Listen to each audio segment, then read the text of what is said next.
नमस्कार दोस्तों, आप सभी का स्वागत है अकाउंट इस चैनल पर। दोस्तों, आज की इस वीडियो में मैं कुछ अलग टॉपिक पे बात करने वाला हूं और यह टॉपिक क्या है? जीएसटी में फ्रॉड का क्या मतलब होता है, जीएसटी में फ्रॉड किस तरीके से होता है, फेक इनवॉइसिंग क्या होता है, यदि आप फेक इनवॉइस के केस में पकड़े जाते हैं तो आपको कितनी पेनाल्टी लग सकती है और आपको जेल भी हो सकती है। किस तरह के केस में कितने साल के लिए सजा हो सकती है और जिसने फेक इनवॉइस रिसीव किया है क्या उसको भी जेल हो सकती है। दोस्तों, इस वीडियो में मैं आपको एक टेक्निकल बिल्कुल प्रैक्टिकल चीजें बताने वाला हूं जिससे आपको इसके बारे में पता चल जाएगा।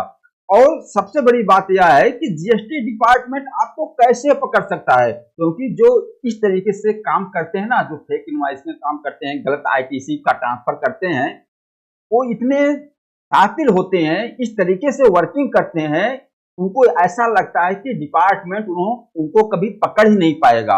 तो यहाँ ये भी एक टेक्निक है कि आपने बिल्कुल शातिर दिमाग लगाकर सारा काम किया है और आपने ऐसा कोई भी सबूत नहीं छोड़ा है जिससे आपको पकड़ा जाए, फिर भी जीएसटी डिपार्टमेंट आपको किस तरीके से पकड़ लेगा, किस तरीके से आप पकड़े जाओगे, यह भी डिस्कस मैं करने वाला हूं।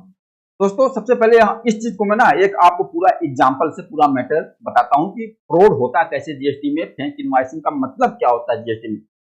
दोस्तों, यहाँ पर एक डीलर है मिस्टर ए और एक रेसिपिएंट है मिस्टर बी। अब जो मिस्टर ए डीलर है ये गुड्स सेल करते हैं, जो भी गुड्स सेल करते हैं टैक्सेबल गुड्स है। अब मान लीजिए इनके पास कोई कंज्यूमर आता है या कोई अनरजिस्टर्ड पर्सन आता है तो उसको ये विदाउट बिलिंग कैश में माल सेल कर देते हैं, जीएसटी का बिल नहीं बनाते और ना ही अपने कस्टमर से जीएसटी कलेक्ट करते हैं और ना ही गवर्नमेंट को दिखाते। मतलब कि वह सेल जो है विदाउट बिलिंग कर देते हैं, उसका बुक्स ऑफ अकाउंट में कोई रिकॉर्ड ही नहीं होता। इस तरीके से अगर ये सेल कर रहे हैं जिनके पास, जाहिर सी बात है, आईटीसी भी बहुत ज्यादा इकट्ठा हो जाएगा और स्टॉक भी, क्योंकि माल तो गोडाउन से निकल रहा है लेकिन बुक्स ऑफ अकाउंट में स्टॉक बचता रहेगा। तो अगर इस तरीके से ट्रांजैक्शन में आईटीसी ज्यादा इनके पास इकट्ठा हो गया मिस्टर ए के पास और बुक्स ऑफ अकाउंट में स्टॉक भी ज्यादा है लेकिन गोडाउन में फिजिकली स्टॉक है नहीं, तो इनको इस तरीके से ना सेटलमेंट करना पड़ेगा। इसके लिए बिलिंग वाला कस्टमर ढूंढते हैं। गुड्स सेल करने के लिए कस्टमर नहीं ढूंढ रहे हैं, बिलिंग को सेल करने के लिए कस्टमर ढूंढ रहे हैं और उनको ऐसे कस्टमर मिल भी जा रहे हैं। यहाँ पर कौन है? Recipient mister B. अब मिस्टर बी क्या है, इनके ऊपर टैक्स की लायबिलिटी आ रही है 20,000 रुपया, इनको गवर्नमेंट को 20,000 जीएसटी पेमेंट करना है और इनके पास कुछ भी आईटीसी नहीं है। अब यह ऐसे कस्टमर को ढूंढेंगे कि इनको सिर्फ आईटीसी यूज करना है और ये बिलिंग लेंगे, कोई गुड्स नहीं लेंगे, कोई सर्विस नहीं लेंगे, सिर्फ बिलिंग लेंगे और उस आईटीसी को यूज करेंगे, क्योंकि यहाँ इनको 20,000 रुपया पेमेंट करना है गवर्नमेंट को, जीएसटी लायबिलिटी है और उनके पास आईटीसी नहीं है और ये चाहेंगे किसी से ये फेक इनवॉइस ले लें, बिलिंग ले लें, इनके पास आईटीसी आ जाए और आईटीसी क्लेम कर लेंगे, फिर गवर्नमेंट को इनको पेमेंट नहीं करना होगा। जैसे यहाँ एग्जाम्पल के लिए इनको 20,000 पेमेंट करना है और मिस्टर ए से इन्होंने इनवॉइस लिया कितने का? 1 लाख का। 1 लाख पे 18% जीएसटी लगा, 18,000 जीएसटी।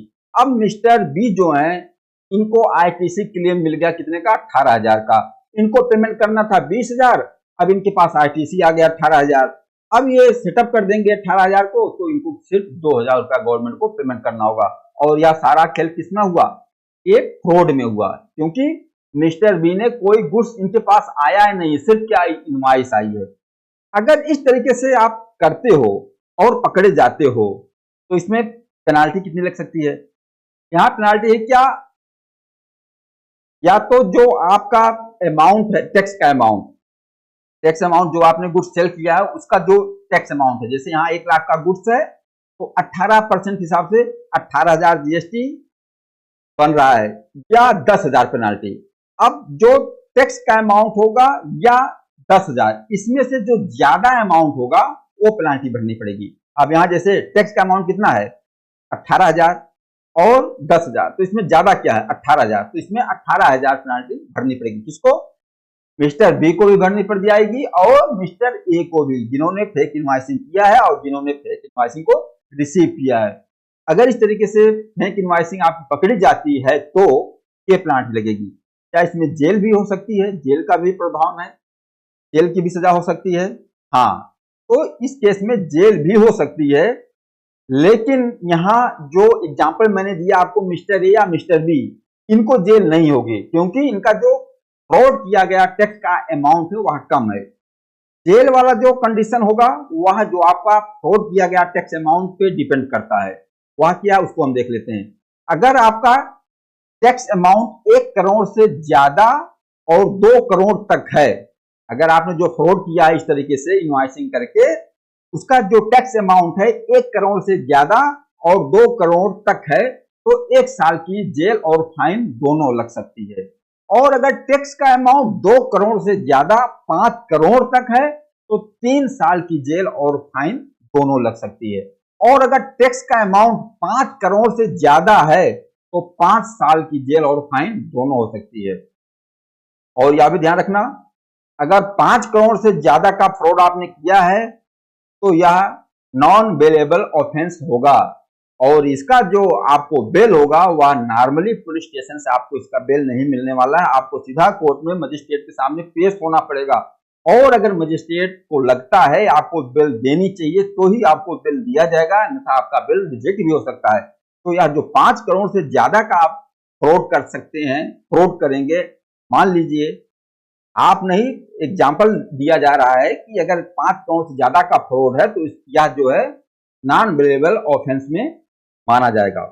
और अगर आप दूसरी बार इस तरह का फ्रॉड करते पकड़े जाते हैं, मान लीजिए एक बार आपने किया, टैक्स की चोरी की या कुछ भी किया, आप पकड़े गए, आपको सजा हुई, जेल गए, आप बाहर आए और फिर आप वही काम कर रहे हैं, दोबारा अगर आप पकड़े जाते हैं इस काम को करते हुए, तो टैक्स का अमाउंट 1 करोड़ से कम भी होगा ना, तो सीधा 5 साल की जेल होगी। यहाँ पर आपका चोरी वाली लिमिट नहीं देखी जाएगी कि आपको 5 करोड़ से ऊपर होगा तभी 5 साल की सजा होगी। अगर दोबारा आप वही काम करते पकड़े जाते हो, तो 1 करोड़ से कम का भी अमाउंट होगा, तो सीधा आपको 5 साल की जेल होगी। तो दोस्तों, जीएसटी में कभी भी गलत तरीके की इनवॉइसिंग या गलत तरीके का फ्रॉड कभी मत करना, क्योंकि क्या लोग इसको बहुत नजरअंदाज करते हैं, हल्के में लेते हैं, अपने हिसाब से आईटीसी को इधर उधर करने के लिए, अपने स्टॉक को करने के लिए इस तरीके से काम कर जाते हैं, और उनको लगता है कि वो पकड़े नहीं जाएंगे। लेकिन अगर इस तरीके के काम आप करेंगे ना, तो 100% किसी ना किसी दिन, एक ना एक दिन पकड़े ही जाएंगे, क्योंकि आप कुछ ना कुछ ऐसी गलती कर देते हैं। अब इसमें एक एग्जांपल मैं और दे देता हूं कि आपको, मान लीजिए आपने किसी से 50 लाख की बिलिंग ले लिया, सिर्फ बिलिंग ले लिया, माल तो आया नहीं आपके पास, और बिलिंग ले लिया, और जो उसका टैक्स का हिसाब किताब है 50-50% में करके उसको निपटा लिया। टैक्स का भी आप आधे आधे पे काम कर लिया, आधा आपने अपने सामने वाले को कैश दे दिया। जो टैक्स का हिसाब किताब होगा, टैक्स का हिसाब किताब तो होगा ना कमीशन वाला, तो आपने टैक्स का हिसाब किताब कर लिया, बाकी जो आपके लेन देन बचा वो एंट्री बच गई। इसमें कई लोग क्या सोचते हैं, गुड्स का पैसा तो है नहीं, एंट्री का है, टैक्स का हिसाब किताब हो ही गया है, एंट्री धीरे धीरे हम खत्म कर देंगे। तो मान लीजिए आपने जिससे इनवाइस लिया है वह कंपनी, उसका काम ही यही है लोगों को फेक बिलिंग करना, और कई लोगों को बिलिंग करके कंपनी गायब हो गई, इधर उधर हो गया ना कोई कुछ। अब पेमेंट आप कहां करोगे, तो आपके बुक्स ऑफ अकाउंट में वह पेमेंट बचा रहेगा जिसका आपने आईटीसी भी क्लेम कर चुके हो। तो अगर इस तरीके की कोई भी इस तरीके से ट्रांजैक्शन या कोई भी एंट्री ज्यादा टाइम से 2 साल 3 साल से आपके बुक्स ऑफ अकाउंट में खड़ा हुआ है, आप अपने सप्लायर को पेमेंट नहीं कर रहे हो, तो आपके ऑडिट में यह भी देखा जाएगा कि आपने पेमेंट क्यों नहीं कर रहे हो, क्या रीजन है। आपने 2-2 3-3 साल हो गया, आपने इसकी आईटीसी बिल क्लेम कर लिया है और पेमेंट नहीं कर रहे हो, आप किस तरीके से उस एंट्री को सेटअप करोगे। मान लीजिए आप पेमेंट तो करोगे नहीं, उसको एक्चुअली में पेमेंट देना भी नहीं है, आपने तो 420 वाला काम कर रखा है, आपने किसी तरीके से अपने बुक्स ऑफ अकाउंट से राइट ऑफ भी कर देते हो ना, फिर भी आपको वह चीज वहां आपकी स्टेटमेंट से भी पकड़ी जा सकती है। आपको तो फिर आईटीसी भी पूरा वापस करना पड़ेगा पेनाल्टी के साथ, और इस तरीके से जांच अगर होती है और आपके डॉक्यूमेंट्स को चेक किया जाता है और पाया जाता है कि यह केवल इनवॉइसिंग हो रखा है, फेक इनवॉइसिंग हो रखा था, तो आपका सारा कुछ चेक किया जाएगा। तो दोस्तों, ऐसा नहीं है कि डिपार्टमेंट आपको पकड़ नहीं सकता, अगर आप गलती करोगे तो जरूर पकड़े जाओगे। कई लोग क्या है, गाड़ी नंबर गलत डाल देते हैं, उनको पता नहीं चलता कि कोई भी गाड़ी नंबर डाल के बिल बना दिया, बिल्डिंग नहीं है, ट्रांसपोर्टेशन नहीं है, कुछ भी नहीं, उसका कोई खर्चा नहीं है, सिर्फ बिल लिए, बिल की एंट्री किए। तो ऐसी छोटी छोटी सी गलतियां लोग करते हैं और उनको लगता है कि कभी उनके, हम तो छोटे मोटे अमाउंट का काम कर रहे हैं, उनको कोई नहीं पकड़ सकता। लेकिन ऐसी कोई बात नहीं है, अगर आप गलती करोगे तो एक ना एक दिन जरूर पकड़े जाओगे। दोस्तों, इस वीडियो का मकसद यही था कि ये जीएसटी में फ्रॉड कैसे होता है, फेक इनवॉइसिंग का क्या मतलब होता है, किस लिए होता है, क्यों होता है, ये सारी चीजें मैंने आपके साथ डिस्कस किया। तो दोस्तों, इस वीडियो के बारे में बताना, यह वीडियो आप लोगों को कैसा लगा। नमस्कार, धन्यवाद।